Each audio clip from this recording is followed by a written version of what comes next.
A partir de agora, teremos a palestra Hábitos de Vida Alimentares para a Nova Era, com o palestrante Jonas Moura.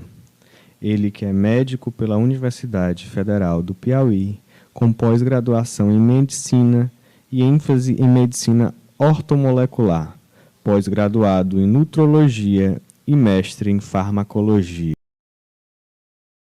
Estamos de volta com mais um momento da nossa quarta jornada universalista Delta do Parnaíba, sendo transmitida aqui da cidade de Parnaíba, Piauí. Delta do Parnaíba, o terceiro maior delta das Américas do mundo, um lugar para você conhecer.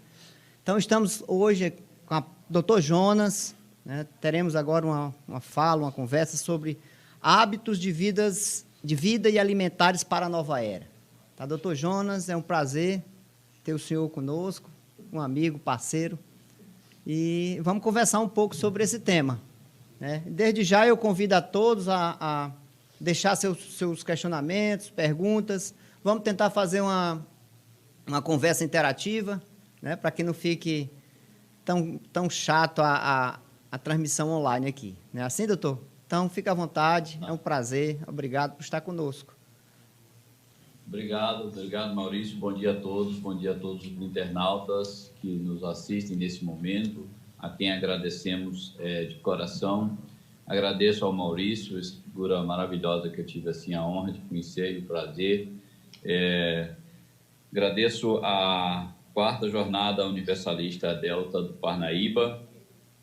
Agradeço também a Casa de Acolhimento, Orientação e Cura Espiritual, chefiadas aí pelo nosso Maurício aí de Parnaíba. Nós estamos aqui de Teresina e nós vamos falar um pouco sobre hábitos alimentares, hábitos de vida, hábitos alimentares, uma orientação para a nova era que está surgindo. Nós sabemos disso, que a Terra está passando por um processo de transformação, de transição, que a gente chama de transição planetária, e todos que estão aqui vamos também fazer essa transição. E nós precisamos cada dia mais nos habituarmos para que, na evolução que nós pretendemos, temos que mudar os nossos hábitos alimentares, os nossos estilos de vida. Vamos falar um pouco sobre alimentação e a gente deixa claro, assim como o Maurício já sugeriu, que as perguntas que fossem surgindo, o Maurício vai fazer a intervenção e vai fazer a pergunta logo, para que o internauta se sinta logo mais confortável para ser respondido logo, ao invés de ser no final. Então, a gente fica à disposição de todos. O que a gente souber, a gente dá a nossa opinião. O que a gente não souber, a gente anota para poder fazermos as devidas colocações posteriores. Então, é um prazer imenso estar aqui. Nós estudamos alimentação, estudamos hábitos de vida para que a pessoa possa obter a nossa saúde. Por quê? Porque hoje nós temos um problema seríssimo da humanidade. Nós vivemos um dos maiores problemas jamais passados pela nossa geração, que é o problema das nossas doenças. Para você ter ideia, Maurício, nós temos hoje um alto índice de obesidade e excesso de peso, jamais atingido essa cifra em toda a história da nossa geração, da nossa humanidade.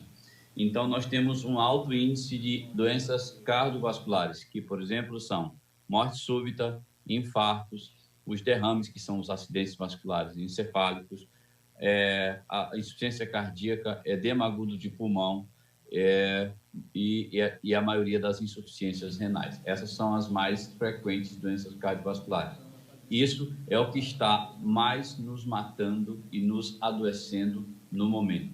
Associado a isso, nós temos uma alta quantidade e uma alta incidência de câncer em toda a história do nosso planeta.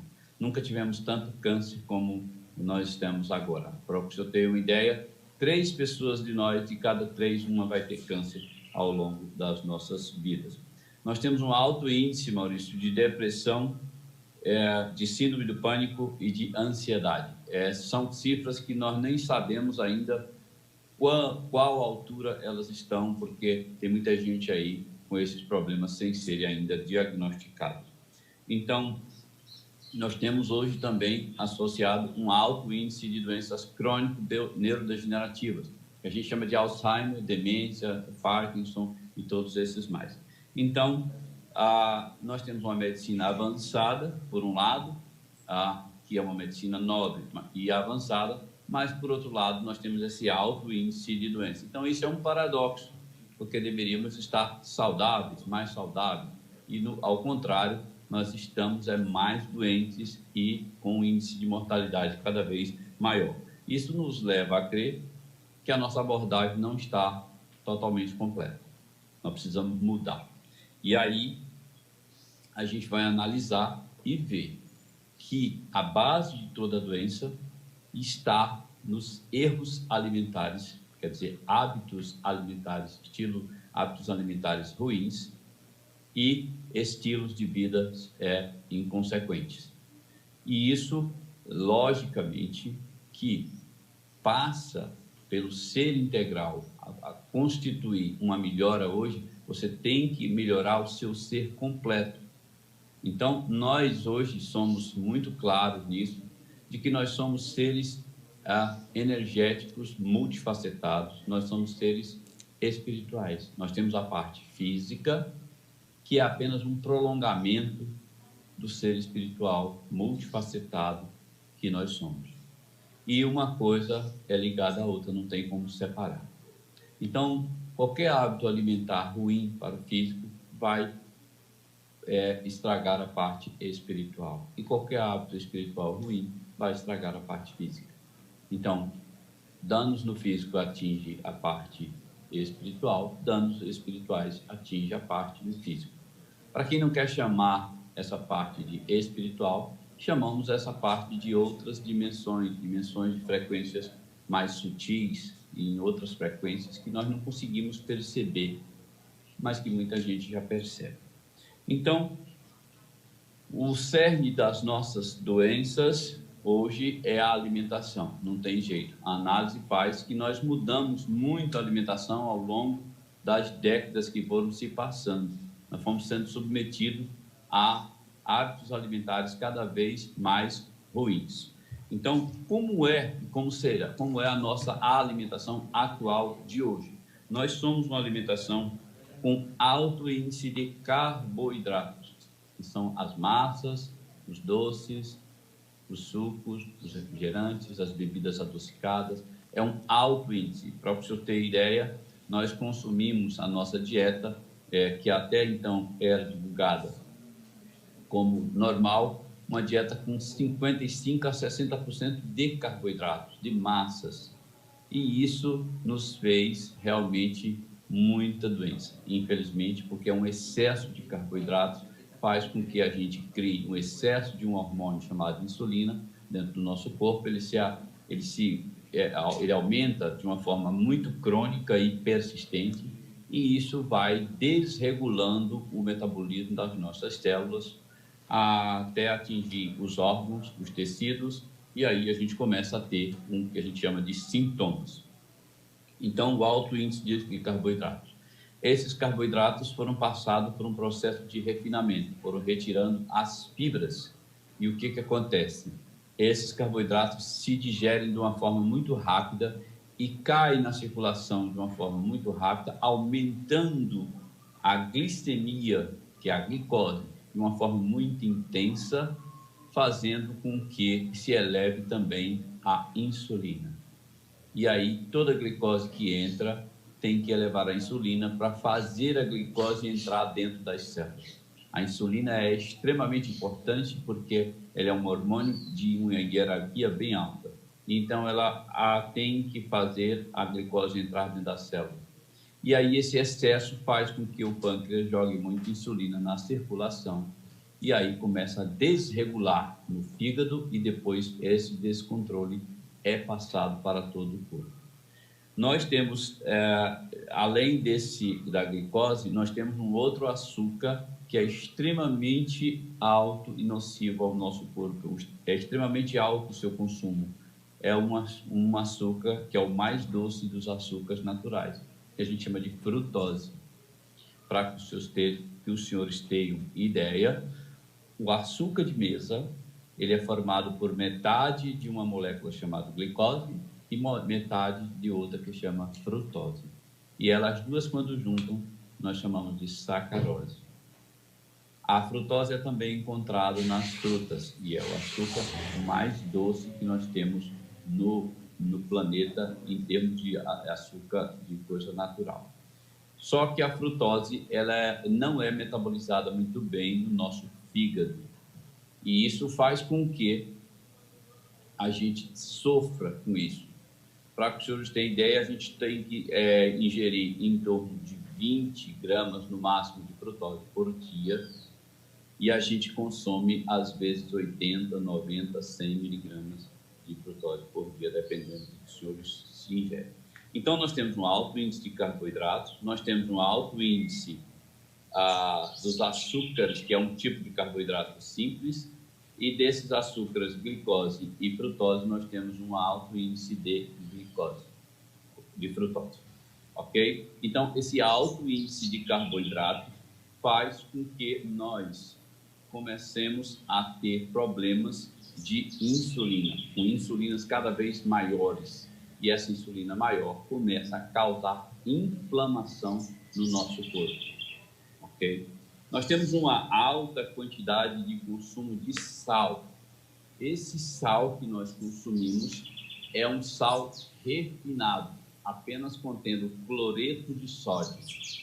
Infelizmente, o sal que nós consumíamos era o sal integral, que teria todos os elementos do nosso corpo. Todos os magnésio, teria cromo, teria manganês, teria vanádio, teria todos eles. Mas o processo de refinamento do sal tornou-se e passamos a consumir apenas cloreto de sódio. Por quê? Porque o refinamento do sal faz com que ele fique mais, que ele demore mais para vencer. Se você for vender um sal integral, ele vence muito mais rápido, porque os outros elementos puxam muita água, e aí ele estraga mais rápido. Então, para fazer isso, para não perder, eles refinaram e venderam apenas o cloreto de sódio, que é o sal. E aí a gente poderia consumir 6 gramas, consumimos 13, 14 ou até 16 gramas de sal por dia. E o sódio, ele é um elemento primordial no nosso corpo, ele é vital, mas em excesso, em falta, ele é muito ruim, mas em excesso ele é muito ruim também. E aí, quando ele está em excesso, ele começa a expulsar hidrogênio da nossa célula, magnésio da nossa célula e potássio da nossa célula, e começa a criar distúrbios no nosso corpo. Então, o excesso de sal que vem nos alimentos industrializados, infelizmente, nos adoece. E não é só a hipertensão que ele causa todo tipo de doença, inclusive câncer. Doutor, então, só um minuto. Antes eu sei que o senhor vai passar para outra temática. Quando o senhor citou aí carboidratos, né? Agora há pouco, já tem uma pergunta aqui da Gabriela Carvalho, e ela diz assim: quais são os carboidratos recomendados para uma boa alimentação? Né? Eu não sei se você vai falar depois ou já pode falar logo. Excelente pergunta.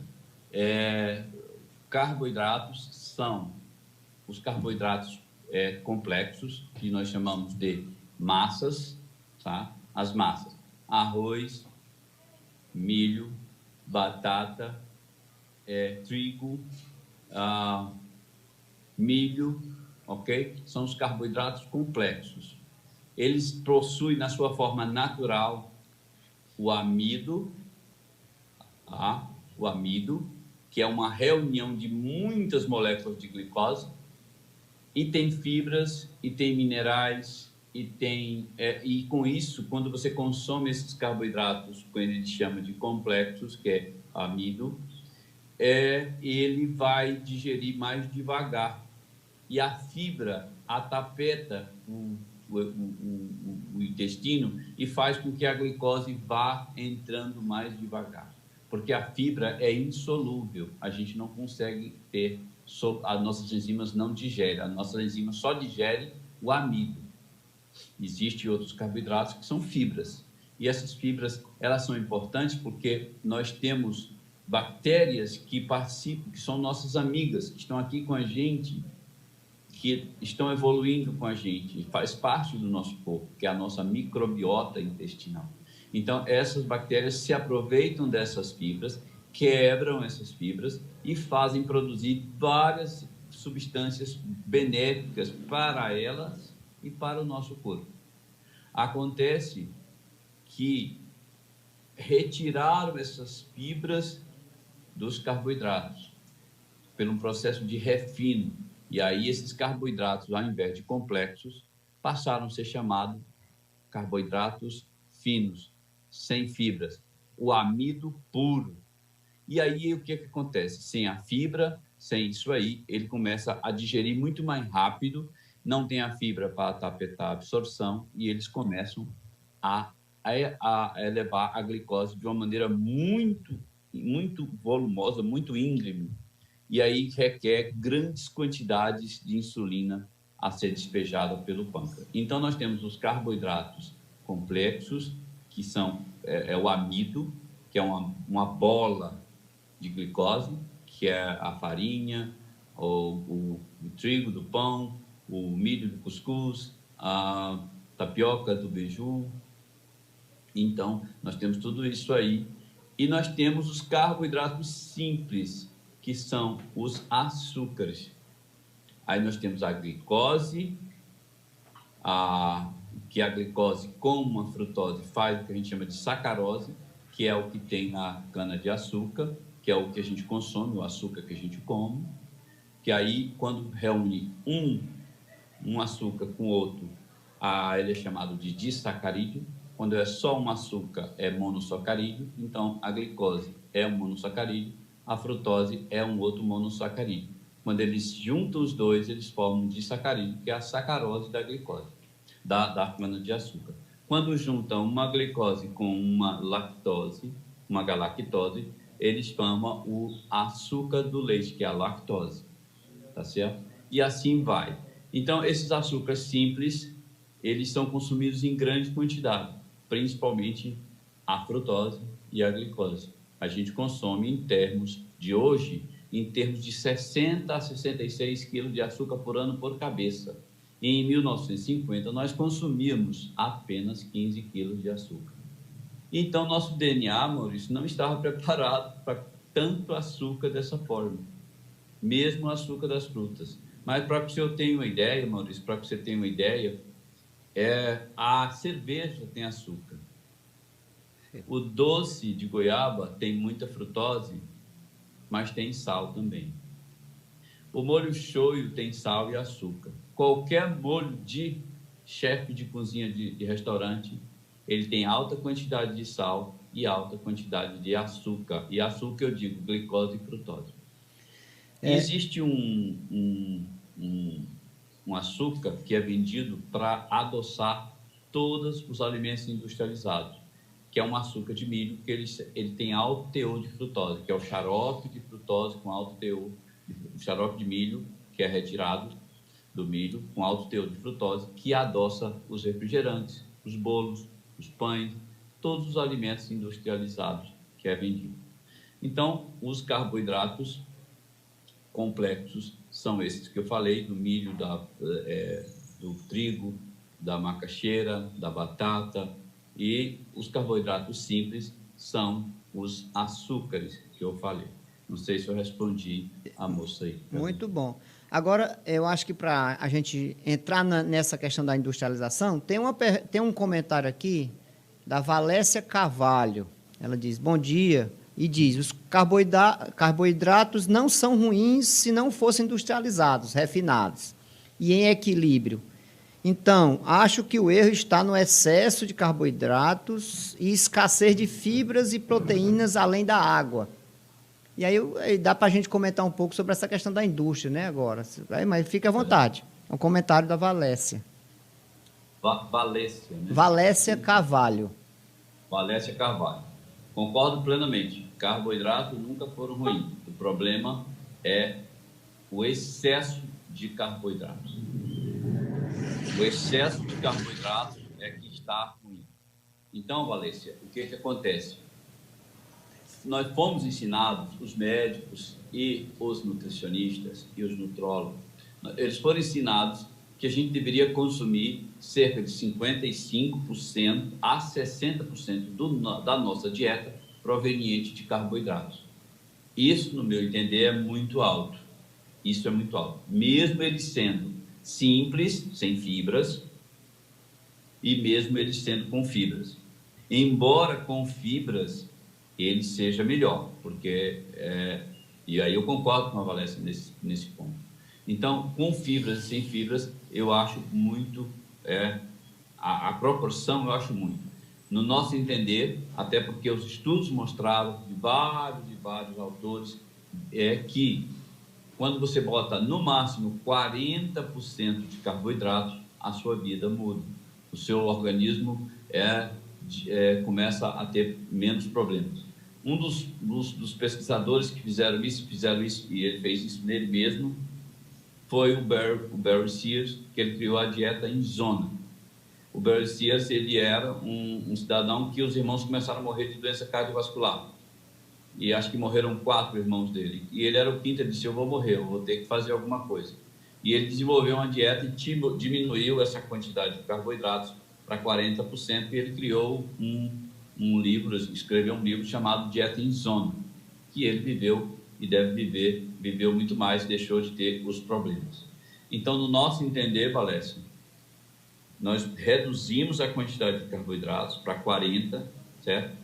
Na minha dieta pessoal, eu diminuo mais do que isso, chego a botar menos de 40, chego a botar 30, 20, mas 40 já está bom. Aí sim, desses 40, eu procuro utilizar carboidratos complexos, ou seja, aquele carboidrato cheio de fibra, que dificulta mais a digestão, que faz com que a glicose se eleve devagar, porque todo carboidrato vai se quebrar em glicose, ou frutose, ou galactose, ou seja, ela tem que quebrar em açúcares simples para poder ser absorvido pelo intestino, e aí, com isso, eu elevo menos o nível de insulina do nosso corpo. Para você ter ideia, Valécia, nossa insulina hoje, a insulina normal para a gente hoje, ideal, seria de 1 a 6 miliunidades por ml. E se você pegar os jovens acima do peso, eles vão estar com insulina a nível de 30, 40, 20, e isso é muito ruim, porque a insulina provoca muita inflamação no nosso corpo, ela tem outras funções, ela é um hormônio poderoso, e é um hormônio mais cancerígeno que tem em desequilíbrio, ok? Então, para responder a Valécia, eu concordo parcialmente com ela no quesito de carboidratos que tem que ter, não são demônios, são bons, mas tem que ser em menor proporção e com carboidratos complexos, com o mínimo possível de carboidratos simples, tipo frutose. A glicose não é tão ruim assim, mas a frutose por um defeito que a gente tem, que não é nem um defeito, porque nós somos a transição do vegetal para o animal, e a gente não processa muito bem a frutose no nosso fígado, como a gente processa a glicose. Já os vegetais processam a frutose legal. Então, a Valécia está agradecendo aqui, ela disse que você respondeu legal aí, comentou legal e ela concorda, está dizendo gratidão aqui ao senhor. Muito obrigado. Então, a gente pode continuar no seu desenvolvimento, aí, para surgir mais perguntas, e a gente vai colocando. Tá ok. Então, a nossa alimentação é um alto índice de carboidratos, e aí quando eu digo alto índice é de 50%, 60%, é um alto índice desses carboidratos finos, que digerem muito rápido, de fácil digestão, e dentre eles também um alto índice, dentro desses carboidratos, um alto consumo de açúcar, principalmente a frutose, que adoça a maioria dos alimentos industrializados. Aí nós temos um outro problema, que é a gordura. A gordura, nós estamos vendo que muita gente demonizou a gordura. Muita gente. Primeiro demonizaram a gordura para poder vender carboidratos. Agora, começaram a ver que o carboidrato é o grande problema. Mas nós temos um grande problema com a gordura. Os óleos vegetais, eles são líquidos, tá? O óleo de milho, o óleo de soja, o óleo de amendoim, o óleo de algodão, de canola, de girassol, todos eles são líquidos. Esses óleos, quando expostos, eles rançam com muita facilidade. Então, para a gente vender óleo era complicado. Meu pai tinha mercearia e papai tinha problema para vender o óleo porque ele rançava muito rápido. E na década de 80, o que a indústria fez? Ela fez um processo de hidrogenação. Ele bombardeou esse óleo com hidrogênio e fez com que esse óleo ficasse sólido, virasse o que a gente chama de gordura. Gordura é um lipídio, uma gordura sólida. Tá? Então, esses óleos ficaram hidrogenados. Com isso, eles não rançavam mais. Eles não rançavam, eles demoravam absurdas quantidades de tempo na prateleira. Tá? Então, ficou melhor para transportar, porque viraram sólido. Ficou melhor para não vencer. Isso é bom para a indústria. Só que dificulta a digestão, a quebra dessas gorduras, desses óleos, eles são dificultados pelo nosso sistema enzimático. Por quê? Porque mudou a estrutura química deles. O processo de hidrogenação mudou a estrutura química. E isso ficou difícil do ataque das enzimas. E aí, esse foi visto pela década de 80, e isso foi bom para o comércio, porque você faz um pão hoje, ele não vence mais, fica na prateleira vários dias. Você vê os óleos sendo vendidos, que eles são parcialmente hidrogenados, eles não saem da gôndola e também não vencem, não rançam. Você vê hoje que os bolos, nas confeitarias, você pega hoje o bolo, ele fica ali vários dias e não vence. E aí, foi muito bom para o comércio, mas foi péssimo para a nossa organização, para a nossa organização celular. Doutor, quando o senhor falou aí do óleo, eu lembrei também da minha infância. Era um problema. O pessoal preferia usar a gordura de porco, né?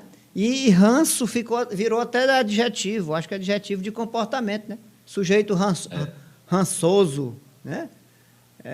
Hoje a maioria das pessoas não compreende esses adjetivos porque não tem essa cultura pré-industrializada. É verdade. O que acontece? O óleo, ele é mole porque ele tem muitas duplas ligações na sua estrutura molecular.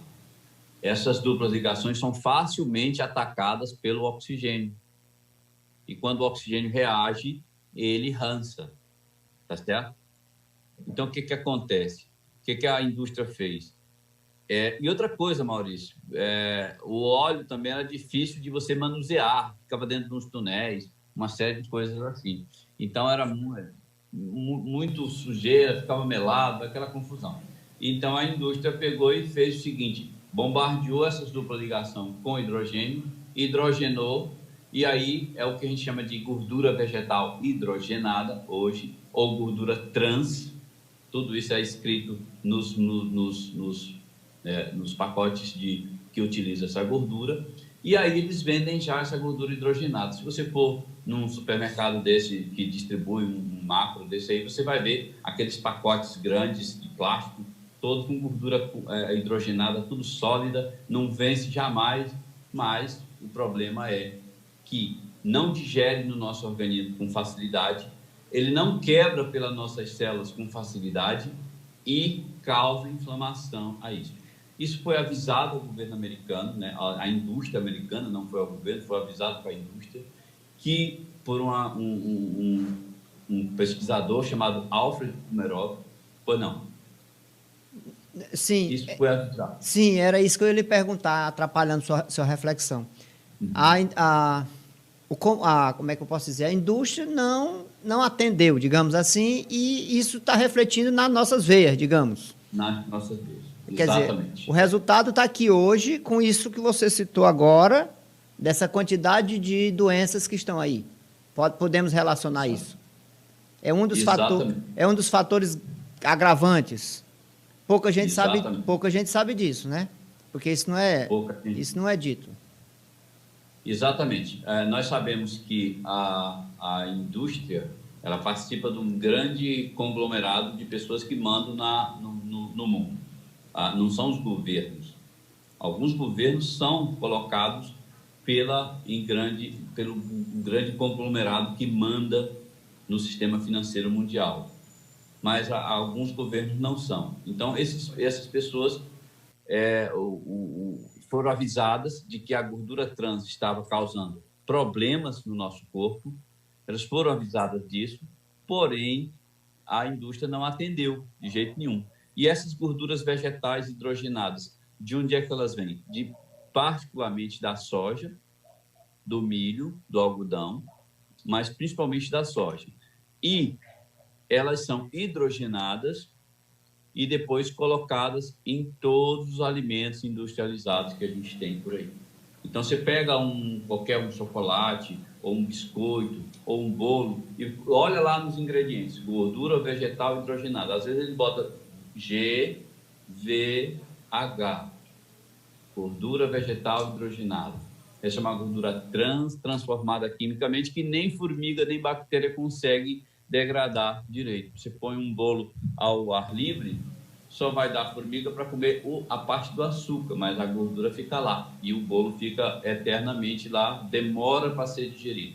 Então, uma gordura que foi avisado que não daria certo, mas a indústria não larga esse ponto e nos coloca isso nos produtos de padaria, nos produtos industrializados.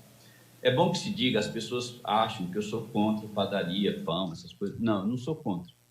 O óleo de soja é ruim? Não, não é. O óleo de soja é ruim, é que eles pegam o óleo e hidrogenam. É a hidrogenação do óleo de soja que causa o óleo que fica ruim. Então, se eu pegar um óleo de girassol e hidrogenar, ele vai ficar ruim do mesmo jeito. É por isso que o óleo de coco ficou legal, porque ele não tem dupla ligação e ele não rança com facilidade, porque não tem muita dupla ligação. E por isso é que ele está aumentando o consumo, tanto de coco quanto E não estão fazendo isso com o óleo de coco também? A hidrogenação? Não, porque ele não tem dupla ligação. Aí não então, dá para fazer. Não Aí dá não para precisa, fazer. não precisa. Não precisa. Então a gente se salva um pouquinho com óleo de coco. No momento óleo de coco e esses óleos que você tira natural. Você tirar um óleo natural a pessoa que está vendendo óleo natural hoje, qualquer óleo natural é bom, seja de milho, de girassol, essas coisas, qualquer um deles é bom. O problema é o consumo exagerado e ao processo de hidrogenação. Esse aqui é o grande problema. E aí o senhor coloca uma questão que eu achei interessante. Quando a demonização, entre aspas, de quem tenta explicar essas coisas, né? Porque a concorrência, digamos assim, vai dizer logo, olha, é contra a padaria, porque vai afetar diretamente o comportamento da pessoa lá, né? Do consumidor. O doutor Jonas é contra a indústria, doutor Jonas é contra não sei o quê. E não é bem isso, né? É importante que as pessoas entendam que quem tenta fazer algum tipo de conscientização nesse sentido, o senhor está dizendo que o óleo de soja não é ruim. O problema é a hidrogenação. É assim que fala, não sei. Né? Que é para que ele dure mais. Quer dizer, tirar o ranço das coisas, né? Tirar o ranço aí do negócio. E aí, e aí não importa o que vai acontecer depois. As doenças vão...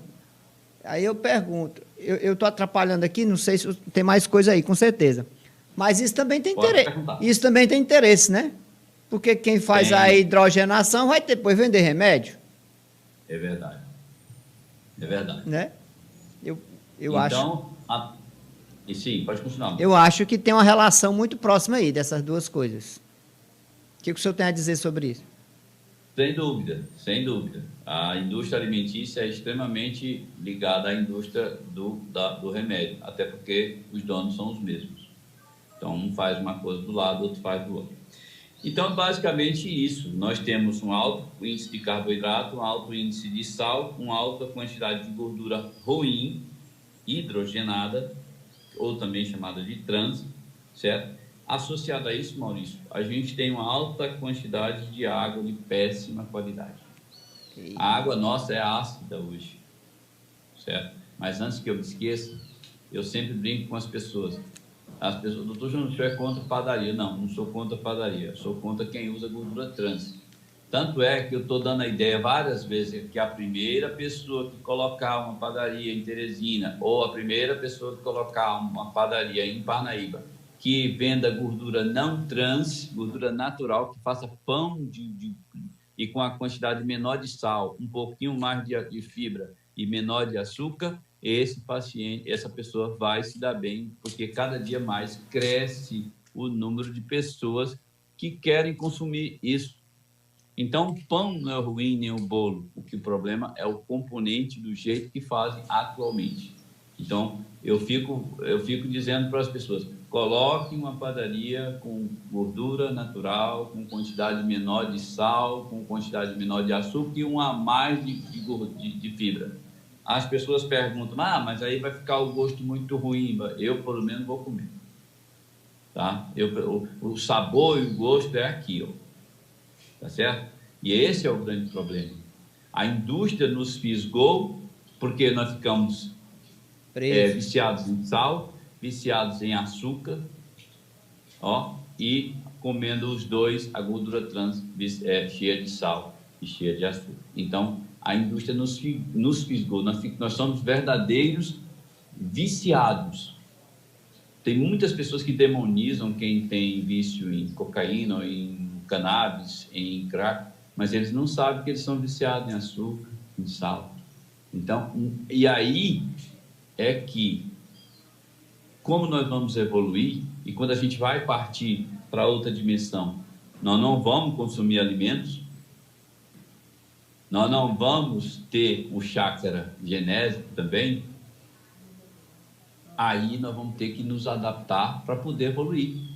Então, por isso é que nós estamos querendo divulgar isso nas pessoas que estão despertando, que geralmente são pessoas que estudam espiritualidade, são pessoas que estudam energia, seja ela de reiki, seja ela das ervas, seja ela pessoas que estudam técnicas de contato extraterrestre, pessoas que trabalham e que têm as casas de Umbanda e de Candomblé, são as pessoas que vão estar hoje mais despertando e algumas casas de igrejas religiosas. Então, basicamente, são essas pessoas que estão despertando e a gente quer integrar isso, divulgar isso para as pessoas como você que está fazendo isso, Maurício, aí. Então, o nosso despertar passa por um despertar na alimentação também. Por isso que eu sempre quis fazer isso nas pessoas e a gente entra nas casas espíritas, é chamado, graças a Deus, nas casas de Umbanda, nas casas de estudos, de despertar.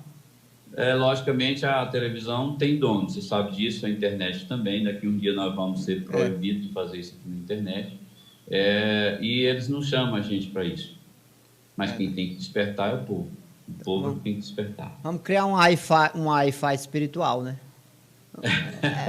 Voltar para a telepatia, que aí não precisa a gente gastar internet, e nem ter bloqueio, mas é isso.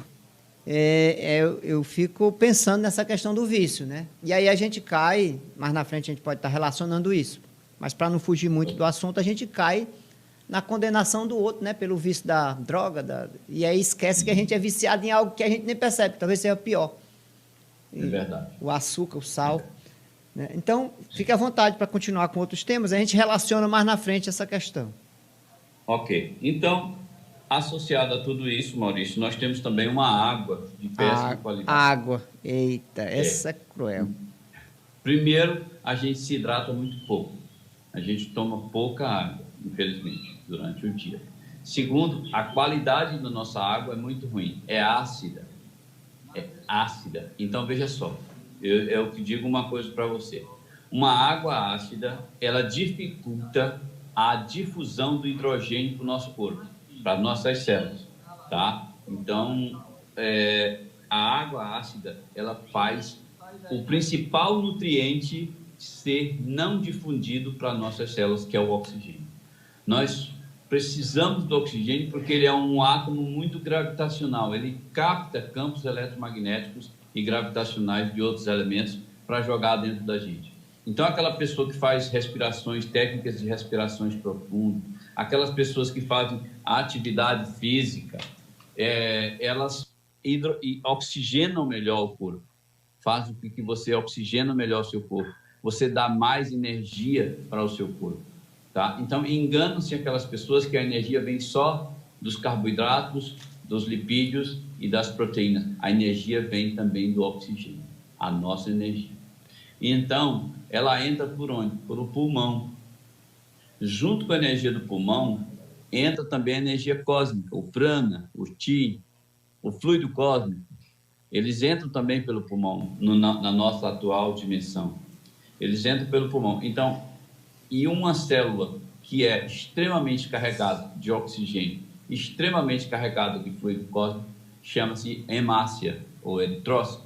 Então, quando nós respiramos, e aí se a gente respirar direito, se a gente fizer técnicas respiratórias, se a gente fizer exercício, a gente começa a melhorar nossa oxigenação e nossa carregamento de fluido cósmico, de prana, que no momento a gente faz pela atividade de respiração, pelo pulmão. Para que você tenha ideia, Maurício, nosso pulmão, ele tem a área de absorção igual a uma quadra de futebol de salão. Então é muito grande, certo? Aí, quando você consome uma água ácida, esse oxigênio é carregado nas hemácias com mais dificuldade. Deu uma travada aqui, doutor. E ele é distribuído com mais dificuldade para as células. Pois não. Deu uma travada aqui, tá? Mas destravou já. É só repita aí um pouquinho essa coisa que eu estava falando. A internet ainda não tinha dado problema hoje. Ontem foi uma luta, mas a gente sabe, né? Só repita um pouquinho dessa coisa da hemácia, que ficou perdida e é uma informação importante. Então, quando a gente respira, nós respiramos e nós dependemos do principal nutriente do nosso corpo, o número 1, que é oxigênio. Não é água, é oxigênio. Nós dependemos dele para fazer. Ele é um átomo gravitacional, ele puxa campos eletromagnéticos de outras dimensões e ele distribui, energiza o nosso corpo. Ele energiza. Então, enganam-se aqueles que acham que a energia vem só do carboidrato, do lipídio e da proteína. A energia nossa vem também do oxigênio.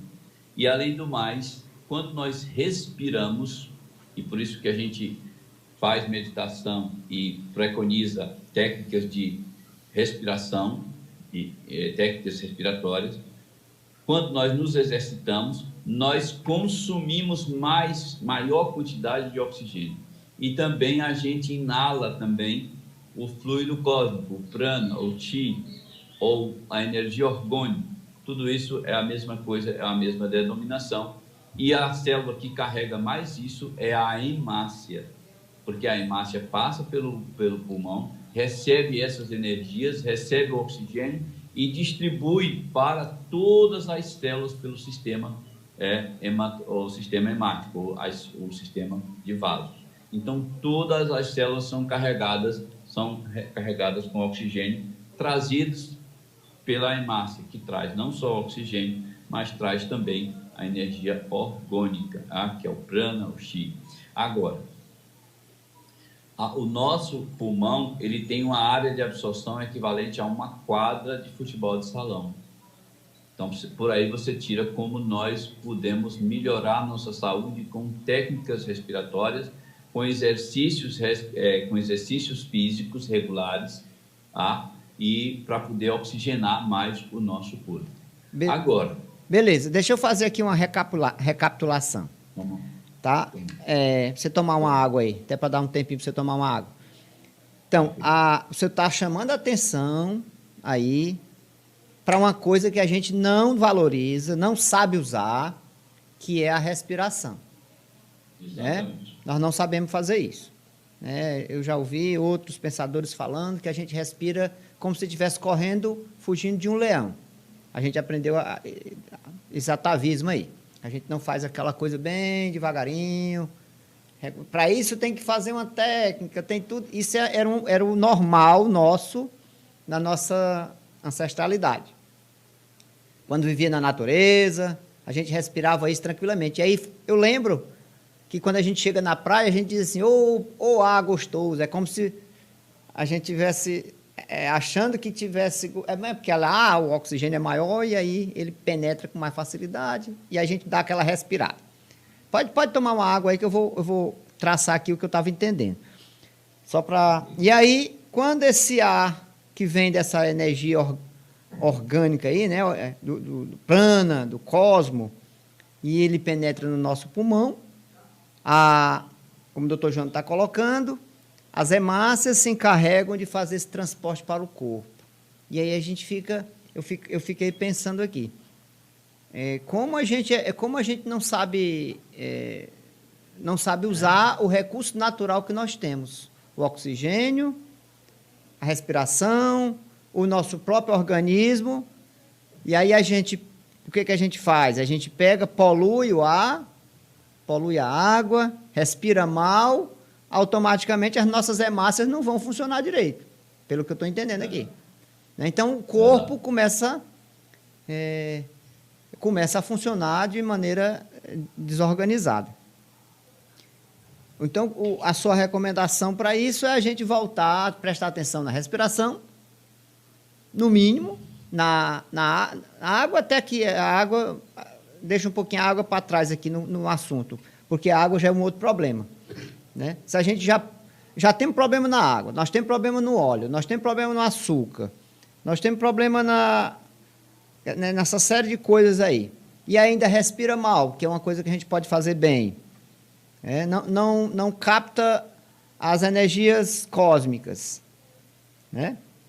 Agora, eu fazendo aqui o papel de contrário, doutor, eu sei que o senhor vai entrar nesses assuntos mais na frente. O senhor é médico, um cientista, trabalha com a ciência, né? Trabalha com a ciência. Quando o senhor coloca aí a energia cósmica universal e mistura com a ciência, né? O que o pessoal... O que esse doutor tá doido, né? Por que ele fica falando essas coisas? Não é assim? É verdade. O que acontece? Existe um autor chamado, um médico austríaco, Wilhelm Reich. Ele escreveu um livro chamado A Biopatia do Câncer. E ele descobriu a energia que ele nomeou como energia orgone. Tá? Essa energia orgone, ele denominou orgone porque ele não conhecia, ou talvez ele descobriu isso porque era uma energia que derivava das moléculas orgânicas. Quando ele fazia decomposição de carvão, de hemácias, de ovos, de tudo, ele via essas vesículas azuis que ele chamou de bion, e ele chama isso de energia orgânica, porque é de orgânica, e também ele relacionou também com a energia sexual, que é a energia orgástica, então ele chamou orgônio. Wilhelm Reich, um médico, e ele escreveu o livro Biopatia do Câncer. Muito interessante vocês pesquisarem isso na internet. E ele descobriu que a hemácia é cheia dessas energias orgônicas, tá? Além do oxigênio, ela tem isso aí. E isso já bate com as pesquisas nossas de que nós respiramos o prana, nós respiramos a energia cósmica, o fluido cósmico, ok? Então, bate com as nossas coisas, que acho que isso tudo é delírio. A mesma coisa.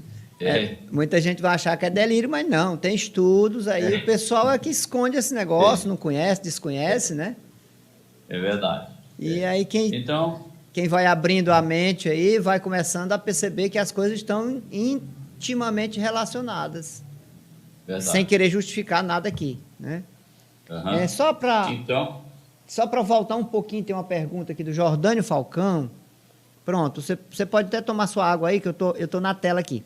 O Jordânio Falcão, ele fala aqui do mel, né? A gente falou de açúcar, o senhor comentou aí e ele pergunta: não sei se faz parte da sua palestra, doutor Jonas, e o mel pode ser consumido diariamente? Né? O Jordânio é um vendedor, um comerciante, ele trabalha vendendo mel. Então é uma boa e está aqui conosco. Né? O pessoal pode até ir consumir aí o mel do nosso amigo Jordânio, que é mel de qualidade. Ele quer saber aqui a sua explicação sobre a questão do mel. O mel, ele é rico em frutose, tá? O que eu recomendo, agora, ele é rico em outras substâncias extremamente benéficas para o nosso corpo. Segundo, que ele é natural. A frutose que está no açúcar, ela é também modificada quimicamente, tá certo? Ela é também modificada quimicamente. Então, a frutose que está no mel e que está nas frutas, ela não é modificada, ela já é melhor, porque ela já é mais tranquilamente absorvida. O problema é o excesso de mel, ok? O excesso de mel. Então, quem consome mel, dificilmente vai consumir um excesso de 20, 30, 40 gramas de frutose, ok? Então, eu recomendo o mel, desde que seja consumido em pequenas quantidades diárias. E ele tem outras substâncias, além da frutose, ele tem outras substâncias excelentes para o nosso corpo. Então, só precisa ter parcimônia na hora de consumir. Volta de novo ao excesso, né? O nosso problema é o excesso, com tudo praticamente, e o desconhecimento de saber até respirar. Nós somos agoniados. Tá. Então, aqui usando um paralelo aqui com o livro do médico lá. Sim, doutor. Pode continuar aí, se tem mais assunto, nós temos mais assunto. Pode continuar, fica à vontade. Assim, a água, ela não pode ser ácida no nosso corpo. Nós não podemos consumir uma água ácida. Porque se nós consumirmos uma água ácida, nós vamos dificultar a distribuição do oxigênio e consequentemente, da energia orgânica do nosso corpo. Nós não vamos poder fazer isso. Então, a maioria das águas minerais são ácidas, entendeu? São ácidas. Então, basicamente, nossa água ela tem que ser alcalina.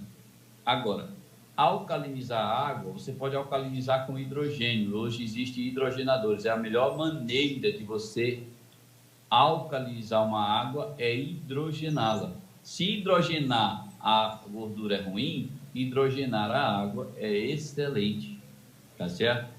Então, existem os filtros hidrogenadores hoje. É feito por um processo de eletrólise que é muito fácil. Agora, o que nós precisamos é de pesquisadores, de jovens pesquisadores que começam a desenvolver isso, porque isso é desenvolvido no Japão muito fácil. Você compra um filtro hidrogenador no Japão muito fácil. Só que quando chega aqui, ele é muito caro. E o processo é físico, é simples. São 2 placas de eletrólise, onde você faz isso. E aí nós temos cabeças no Brasil maravilhosas. O que está faltando para a gente é orientação e estudo. Isso, então, entendeu? Aqui a gente já pode dizer que o senhor não é contra a hidrogenação. Não. Aí. Olha a gordura que eu sou contra. Pois é. E aí as pessoas podem pegar, o doutor Jonas é contra a hidrogenação. Não, da água é uma maravilha. Então veja como tudo é relativo, né? Como é a falta de conhecimento, a falta de consciência que está na nossa base de problema aí. Ok, doutor, vamos lá. Todo processo que ocorre com esse alto índice de carboidrato, esse alto índice de sal, a alta quantidade de gordura trans, um alto índice de água ácida, faz com que você respire de uma maneira deficiente, faz com que seu corpo fique ácido, e um corpo ácido não tem oxigenação perfeita. Quando você oxigena seu corpo, você alcaliniza o seu corpo. Então, fazer exercício físico regular aumenta o consumo de oxigênio e você alcaliniza o seu corpo de uma maneira natural. Essa que é a boa. Tem muita gente aí tomando água alcalina, com bicarbonato, com magnésio. É bom, mas o processo ideal seria o mais natural, que você pode fazer com hidrogenação da água. Existem hoje máquinas que fazem hidrogênio molecular e você inala. Mas o que o hidrogênio faz é melhorar a oxigenação. O hidrogênio molecular inalado e o hidrogênio na água. A hidrogenação na gordura é terrível para o nosso corpo, tá? Porque modifica a estrutura química da gordura, do óleo, e faz isso muito ruim. Então, tudo isso deixa nosso corpo ácido, tudo isso deixa nosso corpo com deficiência de oxigênio, e nós sabemos que a célula cancerígena não tolera altos índices de oxigênio. E aqui a maioria das doenças, o fundo delas é uma acidez no nosso corpo. A maioria, grande parte da doença é uma acidez no nosso corpo. Quando nós fazemos isso, como nós alcalinizamos o nosso corpo, melhora. Então, para termos hábitos alimentares melhores, para que a gente feche essa palestra, para que temos hábitos melhores, como que a gente tem que ter? Diminuir a quantidade de carboidratos, botar aí no máximo 40, tá? São as dietas low carb que a gente fala. Ela, a partir de 40 para menos, ela começa a ser low carb. Quando ela tem menos de 5% de carboidrato, é chamada de cetogênico, tá? Diminuir a quantidade de carboidratos, de 40 para menos. Carboidratos complexos, com alta quantidade de fibras. Diminuir a quantidade de açúcares, principalmente a frutose, botar aí no máximo 20 gramas por dia. Consumir gorduras naturais, normais, ok? Consumir proteínas também boas, de boa qualidade, né? Alimentos orgânicos são os melhores, alimentos naturais. Começar a fazer exercícios físicos regulares, controlar o peso, não deixar o peso ficar excessivo, para melhorar a oxigenação do nosso corpo e melhorar a alcalinização do nosso corpo. Quando você faz isso, você deixa o seu corpo alcalino a maior parte do tempo. Você fica com menos problema de acidez. Diminuir a quantidade de sal o máximo possível, diminuir a quantidade de açúcar, ok? E, com isso, você começa a ficar o tempo todo mais alcalino e você vai envelhecer mais devagar e você vai ficar mais livre de doenças. Com isso, você começa a ficar mais oxigênio no seu corpo, mais energia prânica, você começa a entrar em contato com a natureza, você começa a entrar em contato com as energias mais sutis, você começa a se espiritualizar mais. As terapias energéticas, elas são muito boas nisso. As ervas, elas contêm energias maravilhosas. As terapias com reiki, as terapias com constelação familiar, com teta healing, a maioria delas fazem isso aí muito bem. As técnicas de respiração, a meditação faz com que você respire melhor, o yoga também faz isso, e de uma certa forma você vai se integrando no ser espiritual que você é, que nós somos, que não adianta a gente dizer que não é.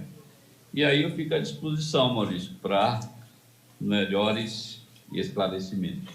Isso, nós vamos... Agora a gente pode entrar, já que o senhor deu aí a deixa, nesses temas, né? Nessa relação, ciência, espiritualidade. E só lembrando que aqui em Parnaíba, nosso amigo Felipe Panapaná, né?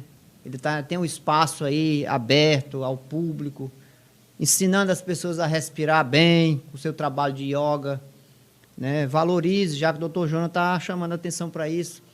É tão simples, uma técnica tão boa, né?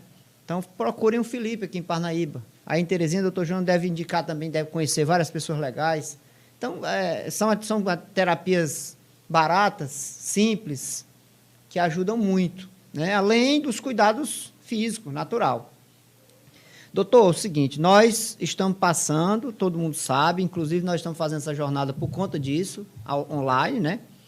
De alguma forma abrange até mais gente, mas a nossa jornada ela é feita presencial, é o 3º ano que a gente faz isso, e o 4º é esse, os 3 primeiros anos foram presenciais, mas devido a esse problema nós estamos passando hoje, né? A questão da pandemia e essa coisa toda. Nós estamos enfrentando vários problemas resultantes disso aqui que o senhor colocou. Tá? E junto com tudo isso aqui, vem a carga emocional, vem as questões mentais, vem a questão da depressão, das ansiedades e um tema que nós vamos falar mais na frente, hoje à tarde, né, que é a questão do problema da vida, né, da agressão máxima à vida, que é um tema que nós vamos trabalhar hoje. A desvalorização da vida no sentido fatal. Eu gostaria que a gente começasse um pouquinho até às 10h30, que é o nosso tempo, né? E as pessoas estão trazendo algumas perguntas aqui. Vamos ver se o pessoal coloca pergunta aí, gente. Então, vamos aproveitar o doutor Jonas. Não é coisa fácil, não. Aqui é raridade a gente estar com essa oportunidade. Então, doutor, como é que o senhor, no seu trabalho aí, com essas técnicas, como é que a gente pode estar relacionando, ajudando esses problemas mais que saem um pouco da sua área, digamos assim, né? A depressão, como é que o senhor está cuidando? A ansiedade, como é que o senhor está cuidando? Os problemas mentais, os distúrbios mentais, com certeza deve aparecer alguns nesse contexto aí. Fala um pouco sobre isso. Bom, Maurício, te agradeço por isso, me sinto muito honrado. Eu gostaria só que o senhor me liberasse às 10h30 para que eu possa fazer uns atendimentos lá no consultório. Pode até ser antes. Pode até ser antes. Tá. Então, eu agradeço imensamente essa participação. A gente quer difundir isso. Mas, assim, todo paciente que chega, e hoje, todo paciente que chega com depressão, com ansiedade, com síndrome do pânico, com TOP, eles são pessoas que têm distúrbios de origem espiritual também. Tá? Então, além dessa busca pelo seu ser interior, então, quando você faz isso, você começa a se espiritualizar. Espiritualizar é buscar a sua essência. Você começa a melhorar a sua energia. E aí isso passa também por meditação, por yoga, por estudos, para começar a respirar melhor. Eu começo a botar a pessoa para tomar uma água mais alcalina e tomar mais água. Eu começo a botar a pessoa para fazer caminhadas na natureza, porque ele começa a respirar melhor. Aí na praia de Luiz Corrêa, sempre que eu vou, de Luiz Corrêa, sempre que eu vou para o mar e fico horas e horas, todo dia, respirando aquele ar, que ele é muito mais, além de ter oxigênio, ele tem também muito mais força de campos gravitacionais de todos os elementos. Então, eu fico horas e horas respirando, tá? E é um ar puro. Ficar na natureza, respirando o ar puro, eu boto a pessoa para fazer isso. Boto a pessoa para desacelerar do seu ambiente de rotina diária, tá? E a pessoa começa a acalmar. A gente começa a fazer algumas reposições de alguns elementos químicos, de algumas substâncias, como, por exemplo, a vitamina D, que é extremamente necessária, o magnésio, que é extremamente alcalino, alcalinizante. Eu ponho a beber uma água com mais magnésio, mais bicarbonato. Se não, se a pessoa tiver um pouco mais de condições, a gente orienta a um filtro hidrogênio, tá? É um pouco mais caro esse filtro. Eu começo a botar a pessoa para consumir menos sal e menos açúcar, porque o açúcar, ele dá aquele prazer, mas ao mesmo tempo ele dá uma ansiedade depois. Então começa a diminuir, começa a pessoa começar a fazer menos alimentação, começa a tirar daquelas alimentações mais pesadas, o excesso de sal, o excesso, afasta da bebida alcoólica, e para que a pessoa comece a melhorar, e ele começa a perceber isso dentro dele, ele começa a ficar mais calmo e tal. Só que isso vai ter contra-resposta, né? E a pessoa vai ter a chamada do vício, vai chegar mais, vai gerar um pouco mais de ansiedade, e a pessoa começa a se conhecer melhor, fazer meditação, e começa a acalmar, e começa a melhorar. A gente já conseguiu pegar pacientes que tinham tomando 6 comprimidos, 6 tipos de medicamento, e sem melhorar. E nós conseguimos tirar 4 de uma vez só, e a pessoa começou a olhar para si mesma e começou a melhorar. E ela viu que ela precisava apenas, no momento, só de 2, e não de 4, de 6, como estava tomando. Então, a gente coloca toda essa integração para o paciente, para que ele possa começar a conhecer o ser energético energético ele é. E o ser energético ele tem várias frequências, várias dimensões. A dimensão física e as outras que são a dimensão mais sutil, que nós chamamos de dimensão espiritual. Ok? Beleza. Então a gente começa a desmistificar isso. Beleza. Doutor, tem muitas perguntas chegando aqui e eu gostei da sua explicação, mas se a gente for... Tem mais coisa aqui. Aproveitar o seu tempo aí. Só agradecer.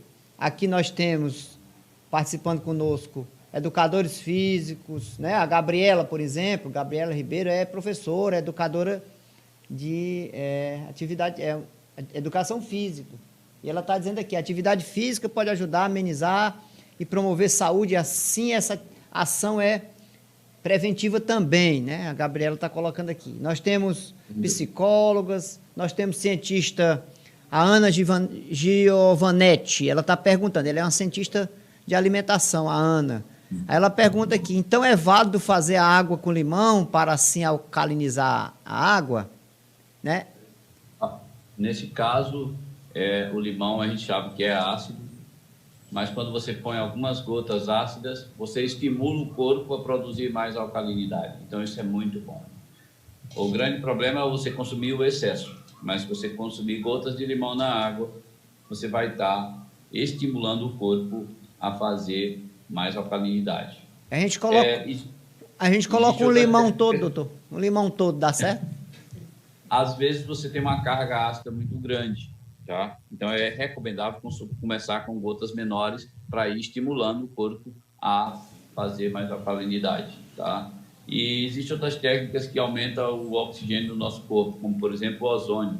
O ozônio é uma das técnicas que distribui o oxigênio mais ao corpo. Tem outras técnicas que a gente não pode nem falar o nome, tá? Mas existe uma substância que é feita da reação do ácido clorídrico com o ácido com o clorídrico de sódio, não é o hipoclorídrico, que é a água sanitária, é o clorídrico de sódio com o ácido clorídrico. Ele gera uma substância que tem oxigênio no nosso corpo, na sua composição, e a gente pode consumir essa substância. Eu, infelizmente, não posso falar o nome, porque pode eles desligar o seu canal se eu falar o nome aqui. Mas é brincadeira isso aí, né?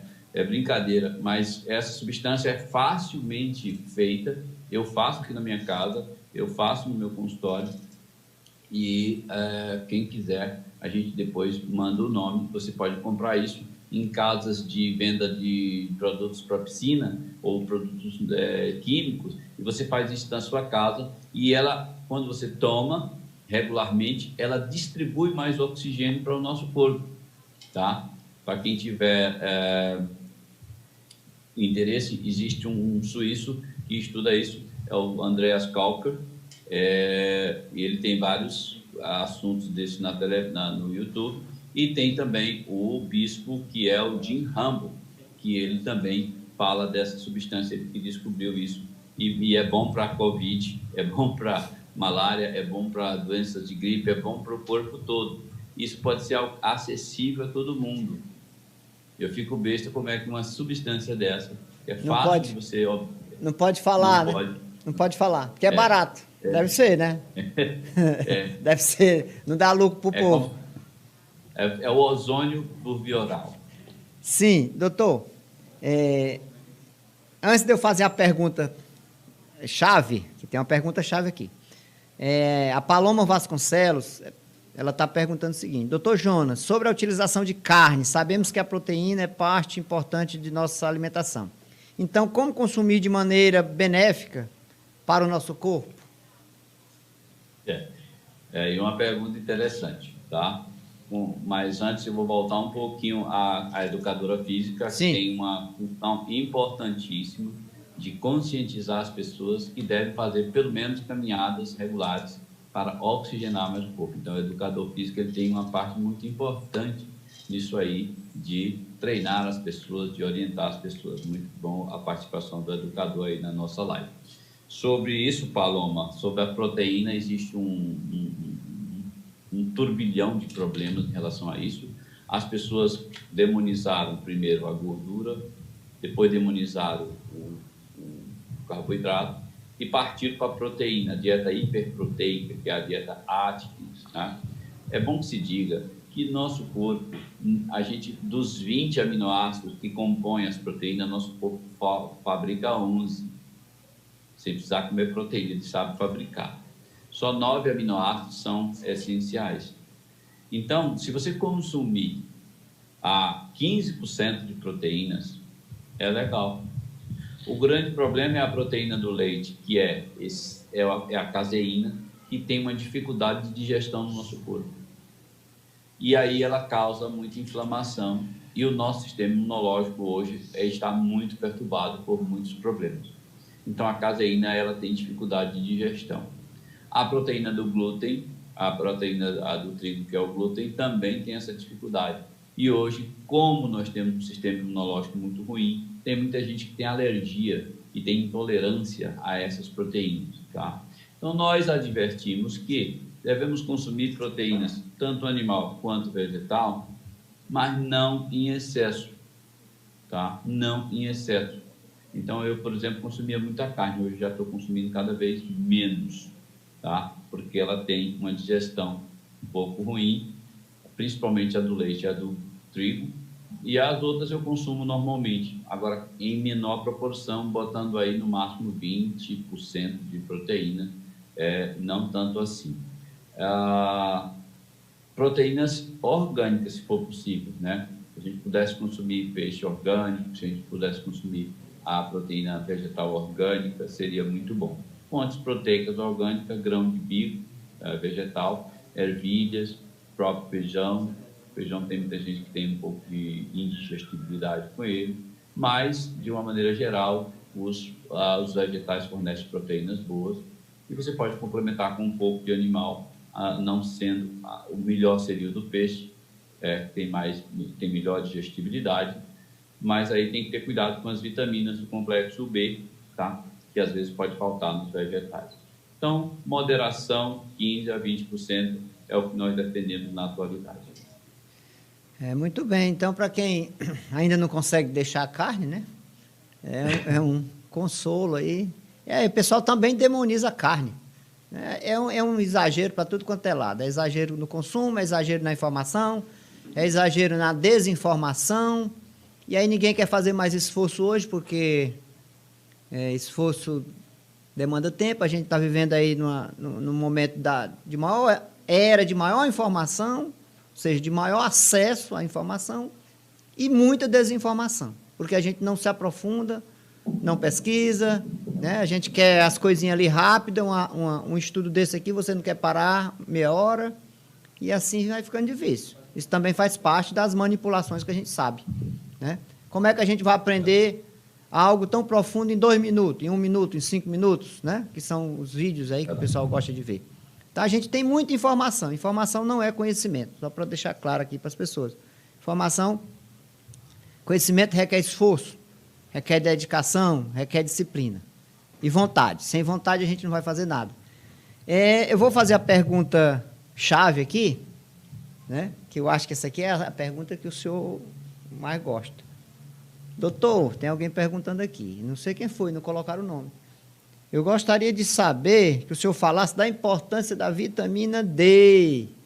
Só que, antes do senhor falar, alguém falou, quem foi que perguntou isso aqui? Foi Alciomar. Tá? Alciomar é advogado da Equatorial Elétrica. Acho que está participando com a gente também aqui. Deixa eu falar uma coisa. Eu vi agora duas semanas atrás, uma pesquisa na Espanha. O senhor me corrija, eu vou jogar a informação aqui, se o senhor tiver escutado essa pesquisa, visto, que parte dos pacientes, uma quantidade alta lá, 80 e tantos %, que não foram para UTI, que não precisaram do tratamento, né, no máximo lá da UTI, ou seja, deixa eu reformular minha pergunta. Muitos desses pacientes que foram para a UTI tinham uma alta necessidade de vitamina D no corpo. É isso. Né? Não sei se o senhor ouviu essa pesquisa. Vi. Né? Fala sobre isso aí. Eu estou jogando aqui só por alto. Então. Bom, a vitamina D, Maurício, a gente teria que fazer uma live só para ela. Né? devido à Isso. importância que ela tem a isso. Eu fico aí à disposição se você quiser. Então, eu vou fazer um comentário resumido do que é a vitamina D. Primeiramente, nós não temos hoje mais a liberdade de falar o que a gente deseja, porque senão eles cortam. Você vê aí, hoje a internet está sendo censurada. Muitos canais estão sendo cortados porque estão falando coisas que para acender as pessoas, para despertar as pessoas, e tem muita gente que não quer esse despertamento, esse despertar. Então, a internet também tem dor, mas nós estamos dentro da rede, vamos seguir o jogo deles. Então, o que acontece? Algumas desinformações e algumas coisas precisam ser colocadas, porque isso até os colegas médicos desconhecem, porque foi omitido esses conhecimentos da gente. Tá? Os principais jornais médicos, eles omitiram, porque eles também têm dono. Tá? Então, esses conhecimentos foram omitidos da gente. Primeiro, vitamina D nunca foi vitamina, ele é um hormônio, primeira coisa. Vitamina D é um hormônio. O hormônio tem uma hierarquia muito maior em cima das vitaminas. É uma substância muito mais poderosa, porque ela mexe em toda a estrutura celular. A vitamina pode participar de várias reações na célula, mas o hormônio, ele muda a composição de membrana, ele muda fator de transcrição, ele muda a todos os RNAs que pode, e ele muda toda a história da célula. Então, a vitamina D é um hormônio, porque ela foi descoberta no mesmo tempo que estavam sendo descobertas as vitaminas, e aí foi chamada vitamina, ficou. Então, primeiro era um hormônio. Segundo, a gente achava o seguinte, que tinha fontes dietéticas de vitamina D. Não tem. Só tem em fígado de bacalhau, em fígados de foca, que vivem no gelo, e também o sol é a maior fonte de vitamina D. Porque o sol, ele tem um raio chamado ultravioleta tipo B, que aparece entre 10 e 16 horas, é a maior concentração dele, e ele consegue quebrar uma molécula que nós temos na nossa pele chamada 7-deidrocolesterol, derivado do colesterol. Essa energia do raio ultravioleta tipo B é mais de 4 milivolts, e aí ele quebra essa molécula, quebra uma ligação, e essa molécula se transforma numa substância chamada provitamina D. Então, ela ou é dietética, ou você toma sol das 10 às 16, ou você faz a suplementação. Então, fonte dietética é pouquíssimo, tá? Em segundo lugar, a vitamina D, ela precisa passar por processos de transformações dentro do nosso corpo para ela agir. Então, ela tem que sofrer um processo no fígado, uma transformação enzimática, depois ela vai no rim e é ativada por outro processo enzimático. Então, ele sofre 2 processos enzimáticos para ser ativado. Depois de ativada, ela precisa se ligar a um receptor dentro da célula para fazer efeito. Então, no frigir dos ovos, a vitamina D precisa de 2 proteínas, 2 enzimas para se agir. Então, se ela precisa de 2 proteínas para agir, ela precisa de uma proteína para ativar e outra proteína para se ligar, que é o receptor de vitamina D. A terceira coisa o que acontece é que a vitamina D, a gente achava que ela fosse ativada só no rim, certo? Mas hoje a gente sabe que ela é ativada também em todo o sistema imunológico. E nós temos células residindo em todo o corpo. Nós temos células do sistema imunológico. Nós temos células no cérebro, no fígado, no rim, no olho, na pele, no pâncreas. Em todos os lugares a gente tem células do sistema imunológico do nosso corpo. Ou seja, a ativação da vitamina D ocorre em todo o corpo. Isso faz com que essas células, esse hormônio seja muito importante e muito poderoso.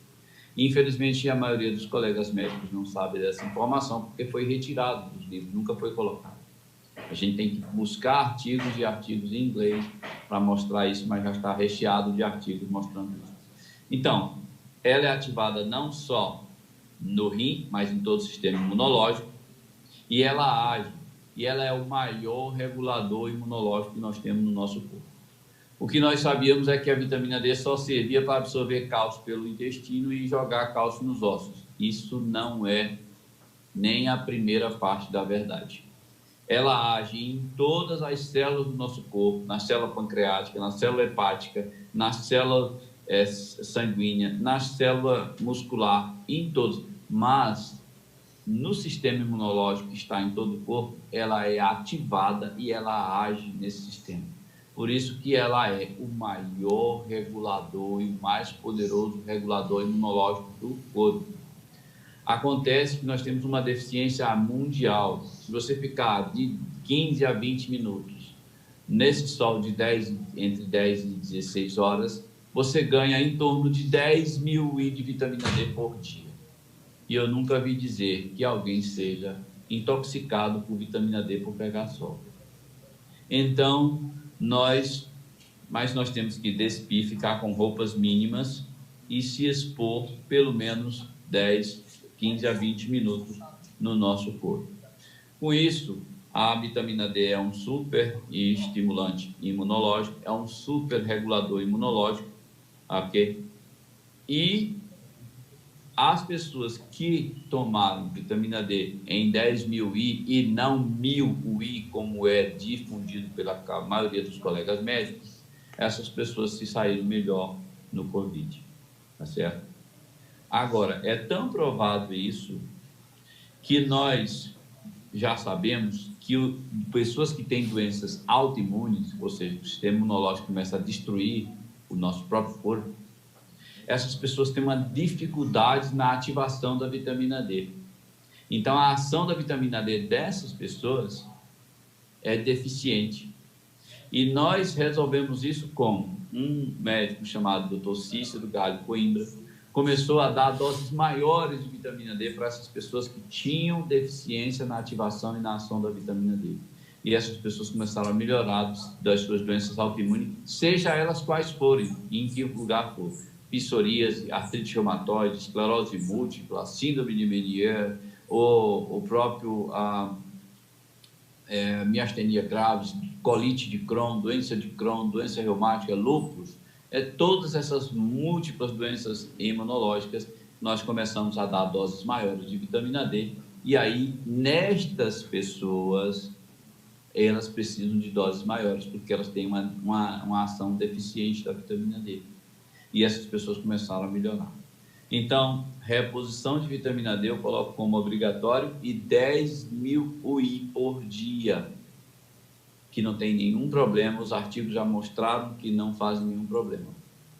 Agora, como ela absorve cálcio e fosfato, essas pessoas vão absorver mais cálcio. E a gente recomenda que não se consuma tanto produto de leite como nós consumimos no momento, tá? E a gente consome muito produtos lácteos, e aí a gente recomenda diminuir e recomenda também consumir mais água. Fazendo isso, nós garantimos que você possa ter menos problemas para ter de doença. Então, para mim, a vitamina D, eu não coloquei aqui porque a gente estava falando apenas de alimentação, mas eu recomendo como obrigatório 10.000 I de vitamina D por dia. Quando nós tivemos aí, Maurício, a gente já fez essa recomendação há muito tempo atrás, quando a gente foi aí na sua casa. A gente parece que estava adivinhando as coisas aí, viu?